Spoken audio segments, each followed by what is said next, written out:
May tripping ako ngayon kaya bumiyahe na agad kami ni Mr. papuntang Turbina dahil doon ang meet up ko with the client. Exactly 1 p.m. kami magkikita pero bumiyahe na kami ni Mr. ng 11 a.m. And while waiting for the client, magla-lunch muna kami ni Mr. Dito syempre sa Bida ang Saya. Enjoyin muna natin yung moment habang kami palang dalawa, charot. Kain na tayo guys, let's go! At dahil masarap ang food, serious kami kumakain ni Mister. Wala munang usap-usap. Galit-galit muna kami habang nilalasap ang sarap ng aming lunch.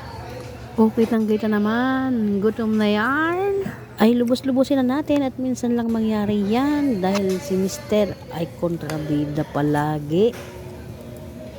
At maya-maya nga ay dumating na ang aking client. So biyahe na ulit kami ni Mister papunta sa site. Hanggang sa makarating na nga po kami dito sa South Point Villas dito sa Barangay 3, Alaminos, Laguna. At swerte! Dahil after ng explanation, nakita nila ang exact location at ang model house ng ating unit dito sa Borland, Alaminos. Nag-decide na si Sir na kumuha ng unit at nagre-reserve na siya ngayon. And after niya mag-fill up, briefing muna o orientation para malaman niya ang next step after ng reservation. Kung ano mga gagawin niya at kung ano-ano pa ang mga requirements na need niyang i-comply. O ayan, kita nyo naman, ngiting tagumpay ang inyong lingkod. Kaya para po sa mga client na gustong mag-invest, magpa-tripping na po kayo dahil libre ang ating tripping dito sa South Point Villas, Alaminos.